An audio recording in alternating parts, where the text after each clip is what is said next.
പ്രതീക്ഷിച്ചില്ല അല്ലേ? എന്തെങ്കിലും വരുമെന്ന് അറിയാമായിരുന്നു. ഇവിടെയാണെന്ന് കണ്ടുപിടിക്കാൻ അല്പം പാടുപെട്ടു. അന്ന് ഞാൻ ഏൽപ്പിച്ചിരുന്ന. പേടിക്കണ്ട, സൂക്ഷിച്ചിട്ടുണ്ട്. ചാർലിയോട് അല്പമെങ്കിലും നന്ദി കാണിക്കണമല്ലോ.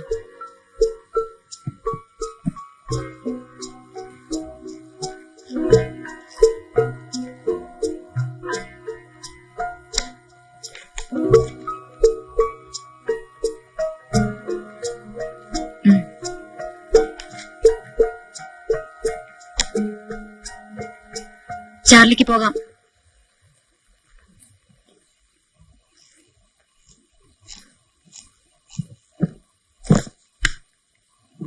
കുട്ടി നിങ്ങൾ അറിയണ്ട.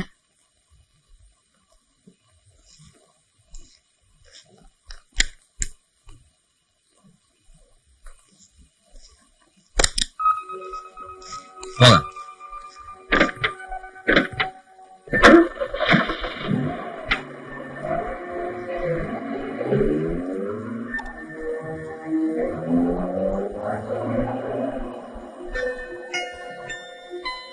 ചാർലി, ഇപ്പൊ നിങ്ങളൊരു കള്ളം പറഞ്ഞു. അന്ന് ആ ഡോക്യുമെന്റ്സ് അവൾ നിങ്ങൾക്ക് തന്നില്ല. 28-ാം തീയതി രാത്രി വീണ്ടും നിങ്ങൾ ആ വീട്ടിൽ ചെല്ലുന്നു. അവളെ കൊന്നിട്ട് ഡോക്യുമെന്റ്സുമായി ഞാൻ പോകുന്നു. ഇതല്ലേ സാർ പറഞ്ഞുകൊണ്ടുവരുന്നത്? അതെ. സാറിന്റെ സ്ഥാനത്ത് ഞാനാണെങ്കിലും ഇങ്ങനെയൊക്കെ ചിന്തിക്കും. പക്ഷേ ഞാൻ പറഞ്ഞത് സത്യമാണ്.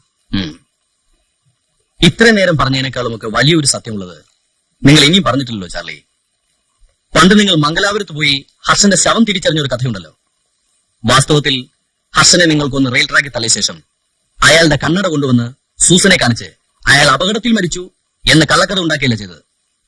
അതിന് ഹർഷൻ മരിച്ചിട്ടില്ലല്ലോ സാർ. പിന്നെ മൈസൂരിൽ ഒരു മലയാളി ഡോക്ടർ നടത്തുന്ന ഭ്രാന്താശുപത്രിയുണ്ട്, ഡോക്ടർ കോശീസ് മെന്റൽ ക്ലിനിക്. മിക്കവാറും ഇപ്പോഴും ഹർഷൻ അവിടെ തന്നെ കാണും. കംപ്ലീറ്റ് ബാലൻസ് തെറ്റിയ നിലയിൽ എറണാകുളത്ത് വെച്ച് കണ്ട അയാളെ ഞാൻ അവിടെ കൊണ്ടാക്കുക ചെയ്തത്. കാരണം ആ നിലയിൽ അയാളെ വീട്ടിൽ കൊണ്ടുപോയിട്ട് ഒരു പ്രയോജനവും ഉണ്ടായിരുന്നില്ല. തന്നെയുമല്ല, നേരത്തെ പറഞ്ഞല്ലോ സൂസനിൽ എനിക്കൊരു ഡോക്ടർ കോശീസ് മെന്റൽ ക്ലിനിക്. അതെ.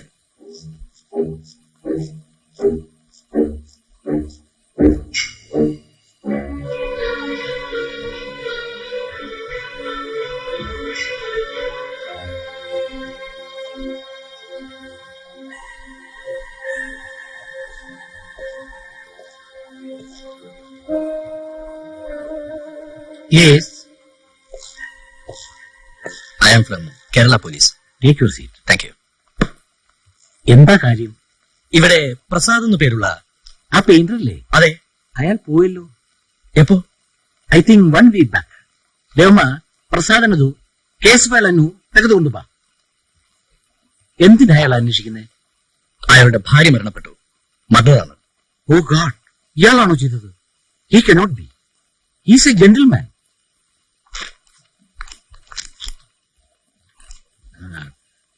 കഴിഞ്ഞ മാസം 20-ാം തീയതി ആദ്യം ഇയാൾ കൊല്ലത്തേക്കാണെന്ന് പറഞ്ഞു പോയി.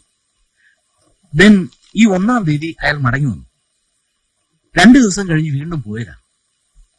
Then I came to know ഇവിടെ ബാങ്കിൽ അയാൾക്കുണ്ടായിരുന്ന അക്കൗണ്ടിലെ മുഴുവൻ പണവും എടുത്തുകൊണ്ടാ പോയിരിക്കുന്നെന്ന്. എവിടുന്ന് അയാൾക്ക് ഈ പണം? അയാൾ വരച്ച പെയിന്റിങ്ങുകൾ വിറ്റ് കിട്ടിയത്. ഇവിടെ മൈസൂരിൽ നല്ല ഡിമാൻഡായിരുന്നു അയാളുടെ വർക്കിന്. ശരിക്കും നോർമലായിട്ട് തന്നെയാണോ ഇവിടെ നിന്ന് പോകുന്നത്? അല്ലേ ഞങ്ങൾ വിടുമോ? C, he was brought here in A terrible condition. 86 ജൂണിലായിരുന്നു ഇവിടെ അഡ്മിറ്റ് ചെയ്തത്. കൊണ്ടുവന്നത് ഒരു രാമേന്ദ്രനായിരുന്നു, ഫ്രഞ്ച് താടിക്കാരൻ. അയാൾ ഏതാണ്ട് 2 വർഷത്തോളം പതിവായി പണം അയച്ചു വന്നിരുന്നു. പിന്നീട് അതങ്ങ് നിന്നു. ഡ്രഗ്സും ആൽക്കഹോളും കൊണ്ട് ഡാമേജ് ആയ അയാളുടെ ബ്രെയിൻ നോർമലാകാൻ ഏകദേശം 3 വർഷത്തോളം എടുത്തു. ഒരു ദിവസം അയാൾ പെയിന്റുകളും ബ്രഷും ആവശ്യപ്പെട്ടു. ഞങ്ങൾ കൊടുത്തു. അയാൾ പെയിന്റ് ചെയ്തു തുടങ്ങി. Fantastic paintings. He signed them as Harshan. അതായിരുന്നു തോന്നുന്നു അയാളുടെ റിയൽ നെയിം. കൊന്നതിന് ശേഷം പിറ്റേന്ന് മൈസൂരിൽ പോയി ബാങ്കിലുണ്ടായിരുന്ന പണം എടുത്ത് അബ്സ്കോണ്ട് ചെയ്തതാണ്. കർണാടകയിൽ നിന്നും ആന്ധ്രയിലേക്കോ മഹാരാഷ്ട്രയിലേക്കോ കടന്നിരിക്കാം. ഇനി തേടി പിടിക്കുന്നത് അത്ര എളുപ്പമാണ് തോന്നുന്നില്ല. What are you going to do? അയാൾ കേരളത്തിലേക്ക് തന്നെ വന്നിട്ടുണ്ടെന്നാണ് സാർ എന്റെ ബലമായ വിശ്വാസം. മകനെ കാണാൻ വരാതിരിക്കില്ല.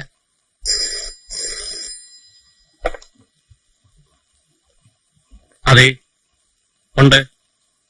കൊടുക്കാം. എസ് ഐ അബ്ബാസ് ആണ്. ഹലോ, എപ്പോ? ഓക്കെ, പുറപ്പെടാം. ഞാൻ ഊഹിച്ചത് തെറ്റിയില്ല സർ.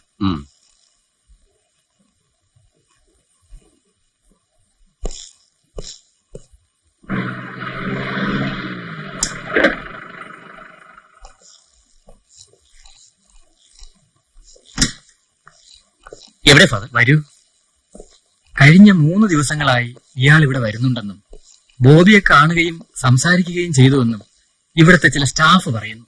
ആ, ഇന്ന് കാലത്ത് 10 മണിയോടെ എന്നെ കണ്ട് ബോബിയെ അഡോപ്റ്റ് ചെയ്യാൻ ആഗ്രഹിക്കുന്നു എന്ന് പറഞ്ഞു. വിരോധമില്ലെന്ന് ഞാൻ വെറുതെ പറഞ്ഞു. ഫോർമാലിറ്റീസിനായി ഉച്ചയ്ക്ക് ശേഷം വരാൻ പറഞ്ഞു. എന്നിട്ടാണ് വിവരം നിങ്ങളെ അറിയിച്ചത്. He came half an hour back. ഒരു ആപ്ലിക്കേഷൻ തയ്യാറാക്കാൻ ഞാൻ പറഞ്ഞു. ആ, പേരെന്താണെന്ന് പറഞ്ഞത്? പ്രസാദ് എന്നാ.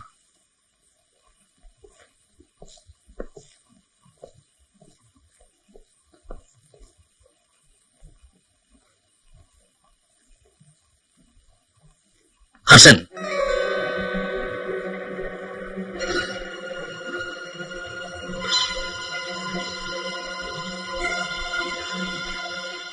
ഞങ്ങളിവിടെ പ്രതീക്ഷിച്ചില്ലല്ലേ?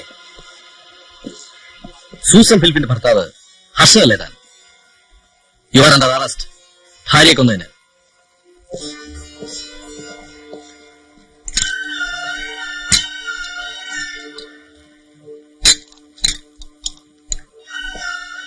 ആദ്യം കാണുകയാണെങ്കിലും നിങ്ങളെപ്പറ്റി എല്ലാം ഞങ്ങൾക്കറിയാം. സ്വന്തം ഭാര്യയെ കൊന്നതിന്റെ പിന്നിലുള്ള വികാരവും എനിക്ക് മനസ്സിലാവും. ഒന്നും മറച്ചു വെക്കരുത്. കഴിഞ്ഞ മാസം 20-ാം തീയതി നിങ്ങൾ മൈസൂരിൽ നിന്ന് പുറപ്പെട്ട് നേരെ കൊല്ലത്തേക്കല്ലേ പോയത്, അല്ലേ? അതെ.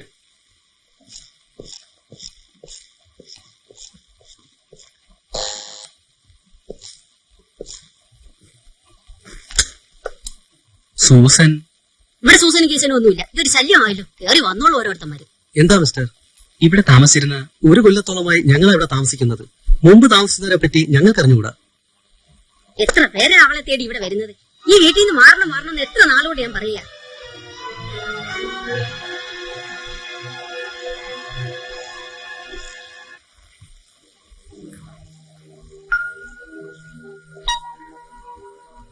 അതും കൂടെ ചേർത്ത് വീതിച്ചാൽ തന്നെ എന്ത് കിട്ടാനാ? 600-650 രൂപ വീതം കിട്ടും. അതിൽ കൂടുതലൊന്നും കിട്ടാനില്ല. ശരി, ആയിരിക്കും. ഏത് ബ്രാഞ്ചിലായിരുന്നു ഡെപ്പോസിറ്റ്? ഡെപ്പോസിറ്റർ ഒന്നുമല്ല. മിസ്റ്റർ ചാർലി എവിടെയുണ്ടെന്ന് അറിയാമോ? കമ്പനിയുടെ MD ആയിരുന്ന ചാർലിയുടെ കാര്യമാണോ? അതെ. നാട്ടിലെങ്ങും അല്ലായിരുന്നല്ലേ? അവനങ്ങ് എത്തേണ്ടിടത്തെത്തി, ജയിലില്. ഇവിടെ ജോലി ചെയ്തിരുന്ന ഒരു സൂസൻ ഫിലിപ്പ്. അവന്റെ വെപ്പാട്ടി ആയിരുന്ന പെണ്ണല്ലേ? ചാർലി പോലീസ് കസ്റ്റഡിയിലായതിനു ശേഷം അവർക്ക് ഇവിടെ മറ്റേ ബിസിനസ് ആയിരുന്നു. 1.5 വർഷം മുമ്പ് വരെ ഇവിടെ കൊല്ലത്ത് തന്നെ ഉണ്ടായിരുന്നു. ഇപ്പൊ ആലപ്പുഴയോ മറ്റോ ഉണ്ടെന്നൊരു കേട്ട് കേൾവിയുണ്ട്. മുമ്പ് അറിയാവുന്ന ഒരു ഡെപ്പോസിറ്റ് ഈയിടെ വന്നപ്പോ പറഞ്ഞതാ. ആ അറിവ് വെച്ചുകൊണ്ട് ഞാൻ ആലപ്പുഴയിലേക്ക് പോയി. പരിചയക്കാർക്ക് പോലും എന്നെ തിരിച്ചറിയാൻ കഴിയാത്തത് ഒരു ഭാഗ്യമായി തോന്നി. പല ഹോട്ടലുകളിൽ പല പേരുകളിൽ മാറി മാറി താമസിച്ചു. അവളെ പറ്റി അന്വേഷിച്ചു. സൂസൻ അറിയാവുന്ന ഒരാളെയും കണ്ടില്ല. അവസാനം ആ ശനിയാഴ്ച കാലത്ത് ഉറക്കമുണർന്നപ്പോൾ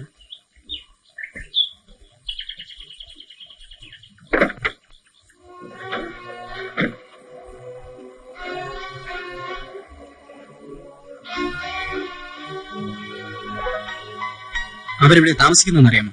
താമസിക്കുന്നത് അഡ്രസ് എനിക്ക് അറിഞ്ഞുകൂടാ. കുരിശിങ്കൽ ജംഗ്ഷൻ അടുത്ത് എവിടെയോ ആണെന്ന് ടാക്സിക്കാർ പറഞ്ഞ് ഞാൻ കേട്ടിട്ടുണ്ട്. അതെവിടെ? കുരിശിങ്കൽ ജംഗ്ഷൻ. ഹൈവേയിലൂടെ വടക്കോട്ട് ഒരു 1.5 കിലോമീറ്റർ പോയാൽ മതി. ഹോട്ടൽ പോയി പറഞ്ഞ സ്ഥലത്തെത്തി ഒരു കടയിൽ അന്വേഷിച്ച് ഞാൻ ആ വീട് കണ്ടുപിടിച്ചു.